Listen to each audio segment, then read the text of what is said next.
If it all happens the way you think, there's a God and we're created for a purpose and there is life after death, what will that be like? What is eternal life? Okay, I don't think of eternal life just simply as, going to heaven and talking to God or playing the harps for all eternity. Rather, I very much like the Eastern Orthodox view within Christianity, and I think it's implicit in actual other religious faiths, that ultimately eternal life is participation in the divine nature. So for the Eastern Orthodox, they say the ultimate goal of human beings and even of the cosmos is divinization, to fully participate in the divine life, be taken up in the life of God. So in that nature. Does that mean that we as individual personalities will be like God or be in like a family of God? I don't know if I would say like God. We might begin to have, participating in that life, what exactly that means. It could mean that we might have the sort of successively get more and more the knowledge that God has, maybe even some of the powers that God has. But what we must keep, I think, is that we only have those powers by, or whatever the kind of it involves, by the grace of God, where God has them, what we could say is necessarily in and of God's self.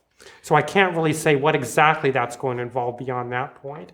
But I think it would fulfill what the highest sort of desires of human beings. And I think we desire transcendence and expansion as one, and creativity. So all those things I think would be fulfilled to the maximum. How do you prevent the process from becoming boring and repetitive and stagnant if you are dealing with an eternal amount of time? Well, I think when you have infinity and an infinite number of things to do, and an infinite number of realms to explore, I don't think repetitive, and you keep going deeper at every stage, I don't think repetitiveness becomes a problem. Think of people that do very deep meditation, for instance, and it can be very repetitive. In fact, that's one of the keys to meditation, is a lot of repetitive focus. But the repetition itself, like for example, you'd find in, let's say, Zen Buddhism or something, gets you deeper and deeper levels. So it opens you up to a world that transcends yourself. And it's the expansion of self into this deeper reality that makes it not boring. One of the differences, though, between Eastern and Western religions is that Eastern religions generally subsume the individual personality into the cosmic consciousness or the great beyond, and the highest good is this emptying of yourself, as opposed to keeping the individual first-person sentience of my individuality, which, at least for me, is really important.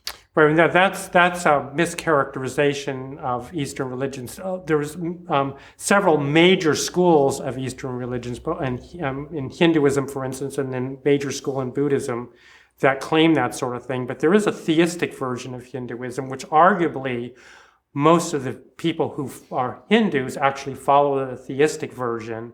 And in that version, we don't lose our individual identity. Yeah, it shouldn't have anything to do with theism or polytheism. It just should have to do with what you believe the afterlife is. Well, it actually does have something to do with theism, because if you're a theist, you believe that there is, in some sense, God is external to you, a greater reality than you, whereas the ones where this absorption occurs, actually it's realizing that we are one with ultimate reality, absolutely identical with Brahman or the Buddha nature already. And then we gain that realization and we're sort of lose our individuality because the individual person never really existed to begin with. But for theistic versions, God always remains external, but you grow into deeper and deeper unity with God. I see.